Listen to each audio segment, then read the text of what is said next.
Dans cette vidéo, nous parlons de couples qui se mettent volontairement en danger de mort chaque jour, qui partagent un secret commun inquiétant et qui pratiquent des rituels rappelant les films d'horreur. Certains d'entre eux ont tout simplement une apparence totalement perturbante. Ces relations repoussent de vraiment toutes les limites de ce que l'on peut là s'imaginer. Passons maintenant à un couple qui mène peut-être une vie normale, mais qui n'a absolument rien d'une apparence normale. Nous parlons de Gabriela et Victor Peralta, originaires d'Argentine et d'Uruguay. Ils détiennent un record du monde très particulier, et comme vous pouvez probablement le deviner, il a un lien avec leur apparence dérangeante. Ils sont le couple ayant le plus de modifications corporelles. Cela inclut toutes les modifications esthétiques du corps qui ne sont pas médicalement nécessaires. Gabriela et Victor ont subi 98 interventions de ce type. Le résultat ressemble à ceci. D'énormes trous dans les oreilles, des dents argentées, une langue fendue et tatouée, des globes oculaires noirs et jaunes fluo, des oreilles remodelées et un corps entièrement tatoué. Ils ont aussi fait poser des implants dans leur tête et dans d'autres parties du corps. Plus récemment, Victor s'est même fait implanter des cornes. Les rencontrer dans le noir donne la chair de poule à la plupart des gens, car ils ressemblent désormais davantage à des extraterrestres qu'à des humains. Gabriela et Victor, cependant, adorent leur art corporel et sont heureux d'avoir trouvé un partenaire avec qui vivre ce hobby troublant. Bien entendu, cela signifie aussi repousser souvent leurs limites de douleur, car les interventions sont tout sauf anodines. Mais même cela ne semblait pas suffire à Victor, puisqu'à un événement, il s'est fait percer des crochets dans le dos avant de se suspendre à ceux-ci. Nous ne voulons même pas imaginer la douleur que cela a dû provoquer. Ce couple suivant adore lui aussi l'extrême. Angela Nicolaou et Ivan Berkus, originaires de Russie, ont un hobby qui les met en danger de mort chaque jour, sans aucune exagération. Leur lieu de vie actuel, New York City, est parfait pour leur hobby audacieux, puisqu'il y a là, comme on le sait, une multitude de gratte-ciel. Angela et Ivan adorent les escalader, illégalement et sans aucun équipement de sécurité. Ils sont connus pour leurs selfies dangereux, pris au sommet des plus hauts bâtiments du monde. Les photos et vidéos issues de ces ascensions risquées donnent un sérieux frisson à tous ceux qui les regardent. Parfois, ils montent à des centaines de mètres de hauteur, pieds nus et sans corde. Et dans certaines vidéos, on les voit presque glisser. Parfois, ils posent simplement ensemble sur une étroite corniche sur le côté d'un bâtiment, sans se tenir à rien. Un seul coup de vent pourrait les déséquilibrer. Lors de chacune de ces actions, un faux pas suffirait à les tuer. Et pourtant, ils n'arrivaient pas à s'empêcher de se remettre encore et encore dans ce danger. Oui, parfois, une passion commune unit des couples. Dans le cas suivant, cependant, il est assez macabre de parler de passion. En septembre 2017, des ouvriers du bâtiment ont trouvé un téléphone portable égaré sur un trottoir, ce qui n'avait rien d'inhabituel en soi, mais il contenait des photos extrêmement troublantes. On y voyait un homme posé avec la tête d'une femme, détaché de son corps, et placer des doigts coupés dans sa bouche et son nez. Les ouvriers ont immédiatement alerté la police, et peu après, plusieurs agents se sont retrouvés devant la porte de Natalia et Dimitri Bakshiv de Krasnodar en Russie. Le téléphone perdu a pu être remonté jusqu'à eux, ce qui a aussitôt déclenché une perquisition. Ce que les policiers ont trouvé là dépassait tout ce qu'ils avaient vu jusque-là. Des morceaux de corps, de la peau conservée dans des bocaux, et des photos du couple posant de manière macabre avec des cadavres. Il y avait aussi un horrible carnet de recettes écrit à la main, accompagné de vidéos explicatives terrifiantes. Même si toutes ces découvertes glaçantes dessinaient d'un tableau très clair, celui d'un couple de cannibales, les preuves n'étaient pas suffisantes pour identifier d'éventuelles victimes. Les traces ADN et les témoins manquaient. Seul le meurtre d'une femme a pu être démontré. Et pour cela, ils ont été condamnés à jusqu'à 12 ans de prison de haute sécurité. Le public, toutefois, suspecte qu'il pourrait y avoir eu jusqu'à 30 victimes découpées et dévorées par Natalia et Dimitri. Nous arrivons maintenant à un couple dont l'histoire n'est pas vraiment perturbante, mais surtout émouvante.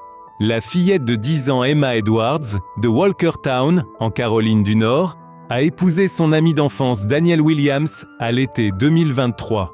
Ce qui est troublant ici n'est pas le fait que deux enfants mineurs se soient non mariés, mais ce qui se cache derrière.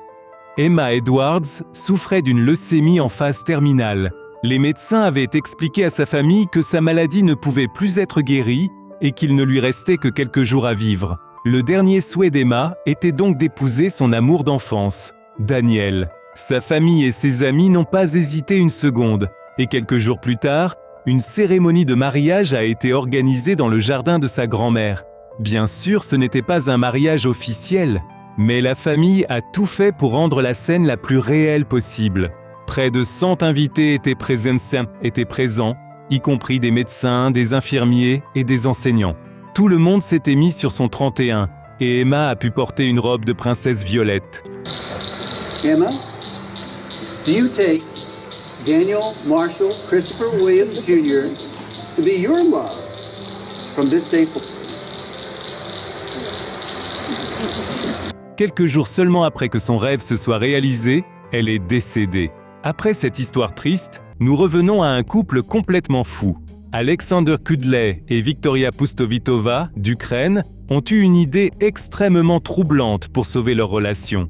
Après s'être séparés à plusieurs reprises à cause de disputes interminables, Alexander, 33 ans, a fini par dire lors d'une énième dispute « Dans ce cas, je vais te menotter à moi ».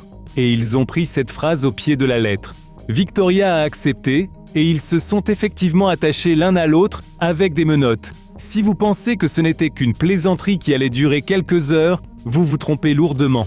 Ils ont poursuivi cette expérience pendant 3 mois, pendant 123 jours, ils ont géré leur quotidien ensemble.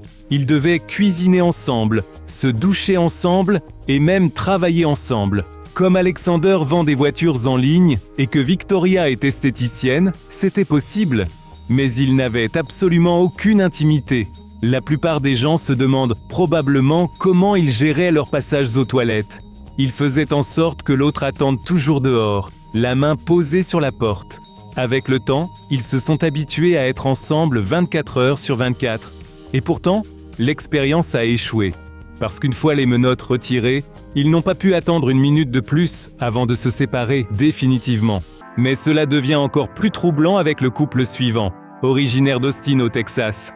Ils se font appeler Comtesse Léa et Comte Tim. Comme ces noms le suggèrent déjà, ils ne se considèrent pas comme des personnes normales. Ils sont convaincus d'être de véritables vampires. Et ils en ont totalement l'apparence. Ils se sont fait fabriquer de vraies couronnes dentaires pour leurs canines, afin d'avoir les crocs pointus typiques des vampires. S'ils le voulaient, ils pourraient réellement blesser quelqu'un avec. Mais pour se sentir vraiment comme des vampires, il leur manquait encore une autre caractéristique typique, boire du sang. Et maintenant, cela devient vraiment dérangeant, car Léa et Tim pratiquent réellement une prise de sang quotidienne. Ils affirment que le sang a pour eux un meilleur goût que n'importe quel aliment, comme le meilleur des chocolats.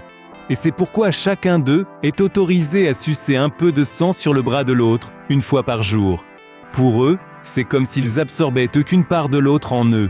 Après cela, ils disent se sentir plus fort et plein d'énergie. Eh bien, chacun ses goûts. Passons au cas suivant. Une fille de 12 ans du Queensland en Australie a réservé une terrible surprise à sa mère. Un test de grossesse positif. Bien que la conception avec son petit ami de 13 ans ait été consentie, une grossesse à cet âge n'était certainement pas ce que voulaient les deux adolescents.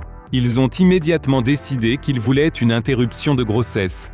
Cependant, à cet âge, on n'est même pas considéré comme capable de prendre une telle décision, et un tribunal devait déterminer si elle était suffisamment mûre pour comprendre la portée d'une interruption de grossesse. Les juges ont estimé que oui, et elle a donc effectivement été autorisée à avorter. Avoir vécu quelque chose d'aussi extrême à seulement 12 ans est quelque chose que très peu d'enfants peuvent dire d'eux-mêmes. Laquelle de ces histoires vous a le plus choqué ? Écrivez-nous cela dans les commentaires et n'oubliez pas de liker la vidéo si elle vous a plu. Merci d'avoir regardé et à la prochaine fois.